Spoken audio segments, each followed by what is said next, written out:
우리 하나님의 말씀 보시겠습니다. 오늘 우리에게 주신 하나님의 말씀은요, 시편 40편 16절과 17절 두 구절의 말씀입니다. 주를 찾는 자는 다 주 안에서 즐거워하고 기뻐하게 하시며 주의 구원을 사랑하는 자는 항상 말하기를 여호와는 위대하시다 하게 하소서. 나는 가난하고 궁핍하오나 주께서는 나를 생각하시오니 주는 나의 도움이시오 나를 건지시는 이시라. 나의 하나님이여 지체하지 마소서. 아멘.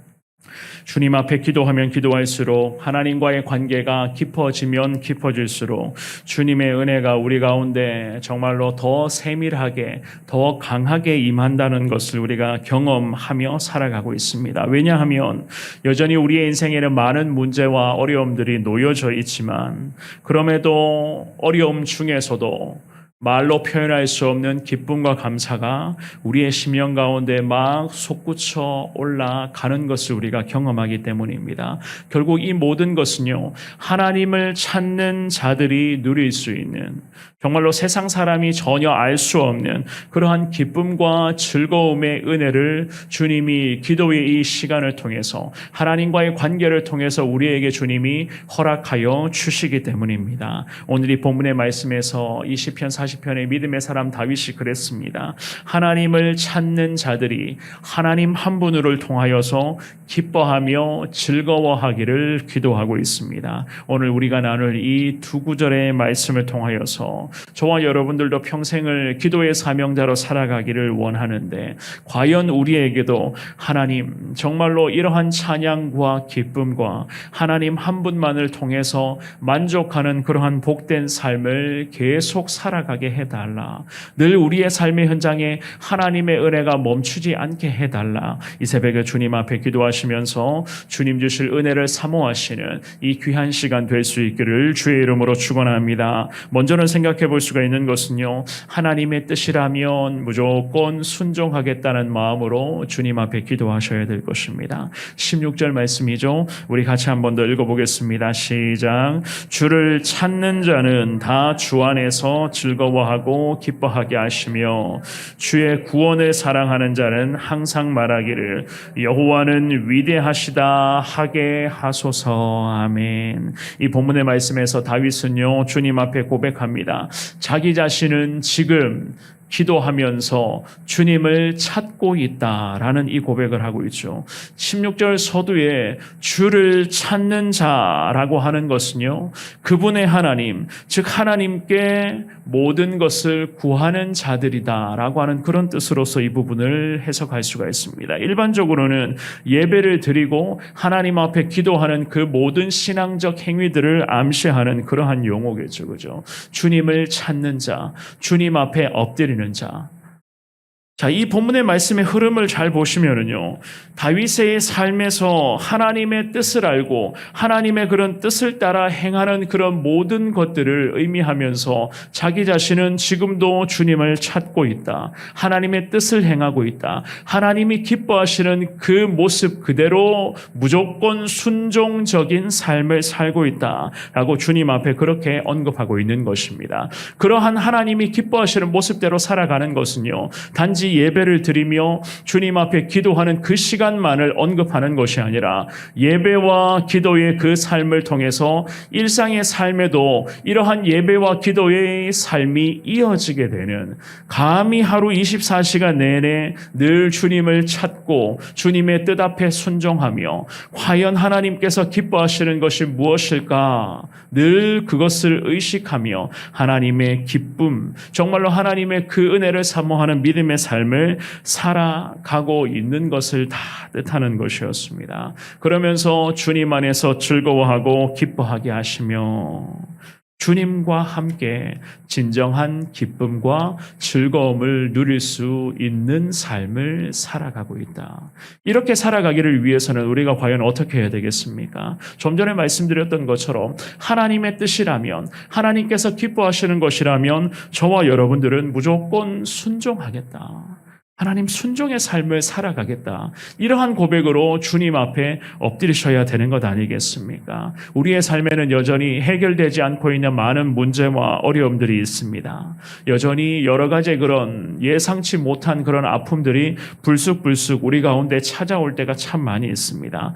그럼에도 불구하고 우리는 어떻게 해야 되는가? 하나님 앞에 순종적인 삶을 살아가야 되는데 과연 하나님이 기뻐하시는 삶이 어떠한 것인가를 고민하며 주님 앞에 주신 말씀대로 순종하셔야 된다는 것입니다. 이 본문의 말씀에서 하나님의 사람 다윗은 주님 안에서 날마다 기도하며 주님을 찾는 그 모든 부분을 소홀히 하지를 않았습니다. 꾸준히 주님을 찾으며 주님 앞에 기도하였습니다. 주님의 은혜를 사모하였고 여호와 하나님께서 과연 기뻐하시는 것이 무엇일까? 날마다 골똘히 고민하며 정말로 하나님의 기쁨이 되는 그러한 삶을 살아가고자 처절하게 노력하며 주님 앞에 엎드렸었던 것이었습니다. 왜냐하면 그것이 바로 자기 자신에게 맡겨진 하나님의 위대한 사명이었기 때문에 이 사명 앞에 평생 순종하고자 애쓰고 노력한 인생이었던 것이었습니다.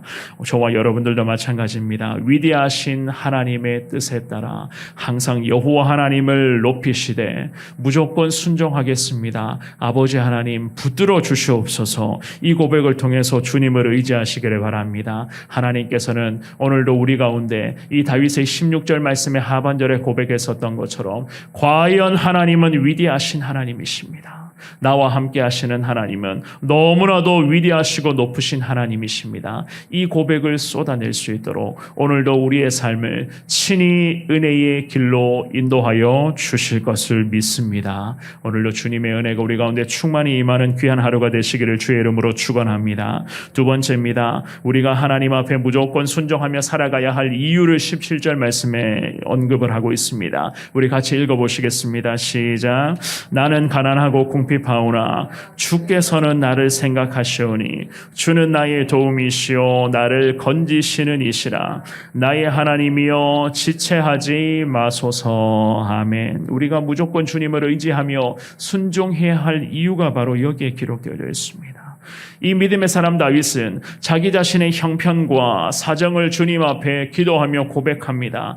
자신을 가리켜서 27절 말씀에서는요, 가난하고 궁핍하오나 가난하고 궁핍한 자다라는 고백을 하죠. 그렇게 고백했었던 이유는 수많은 재앙과 아픔과 상처로 말미암아 여전히 고통 속에서 살아가고 있는 자신이었고 주변의 그런 많은 악한 세력으로부터 수치와 조롱을 당하는 그런 자기 자신의 처지였습니다. 이러한 처지와 상황과 그의 심정을 주님 앞에 그대로 기도하며 토로합니다. 나는 가난한 자이고 나는 여전히 궁핍한 인생입니다. 즉 하나님으로부터의 도움, 하나님의 은혜가 절대적으로 필요한 인생이 나 자신인 것을 주님 앞에 고백하고 있었던 것이었습니다. 특별히 이 다윗의 가장 큰 어려움은 단연코 하나님의 도우심이 결핍되는 것이었습니다. 하나님의 은혜, 하나님의 사랑,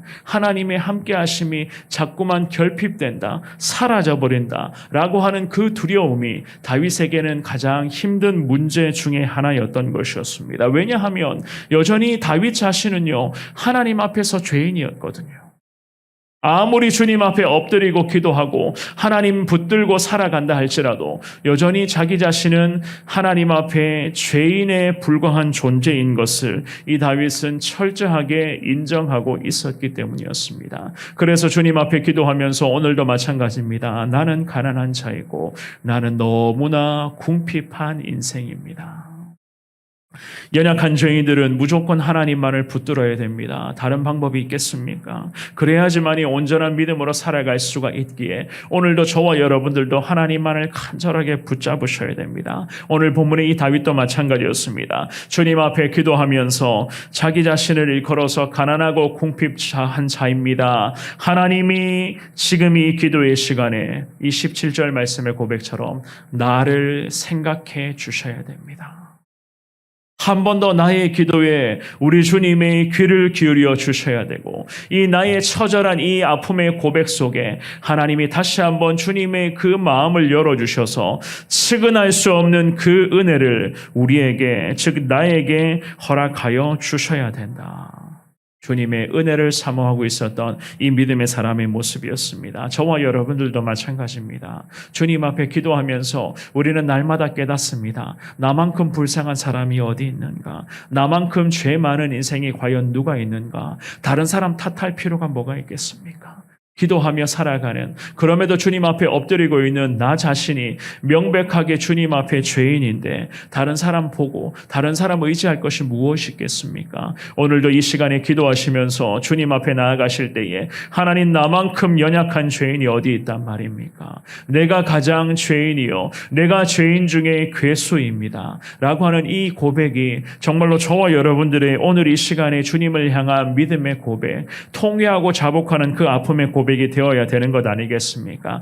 그래야지만이 이 다윗의 고백처럼 하나님이 나의 도움이 되어 주실 것이고, 하나님이 나를 오늘도 이 죄 많은 세상에서 나를 건져 주시는 하나님 아니시겠습니까? 결국 하나님이 우리에게 이러한 은혜를 부어 주실 것이기 때문에 우리는 평생 주님께 무조건 순종해야 되고 하나님 한 분만 의지하며 살아가야만 한다는 사실, 오늘 주신 이 귀한 말씀을 통해서 하나님의 마음을 깨달으시되, 이 17절 말씀의 하반절에 다윗이 고백했었던 이 40편 말씀의 가장 마지막 부분의 이 구절, 나의 하나님이여 지체하지 마옵소서. 무엇을 지체하지 말라고 이야기합니까? 나를 찾아오셔서 나에게 도움이 되어주시고 나를 건져주시고 나를 붙들어 주실 하나님이시오니, 그 하나님이 내 인생 가운데 오늘도 일하여 주시되 지체하지 마시고 지금 당장 하나님 나를 강하게 붙잡아 주시고 나를 이 세상의 죄악의 구렁텅이에서 건져주시고 하나님의 은혜로 오늘도 내가 믿음으로 나아갈 수 있도록 주님 지체하지 마시고 내 인생 가운데 우리 주님 일하여 주옵소서. 이 고백이 저와 여러분들의 이 시간 주님을 향한 믿음의 고백이요, 간절한 신앙의 고백이 될 수 있기를, 그리하여서 오늘 주신 이 귀한 하루의 삶의 현장에서도 지체하지 않으시고 여전히 즉각 우리와 함께 하시는 그 하나님, 우리의 인생에 개입하셔서 오늘도 우리를 강하게 붙들어 주시고 우리를 죄악에서 건져 주시고 승리의 길로 인도해 주실 그 하나님을 소망하며 오늘도 믿음으로 주님 앞에 온종일 순종하시며 하나님만을 높이시되 무조건 주님의 뜻이라면 순종하겠습니다. 하나님의 은혜를 더하여 주옵소서. 이 고백으로 온전히 믿음으로 승리하는 저와 여러분들의 이 귀한 하루, 금요일에 복된 하루가 될 수 있기를 주님의 이름으로 축원합니다.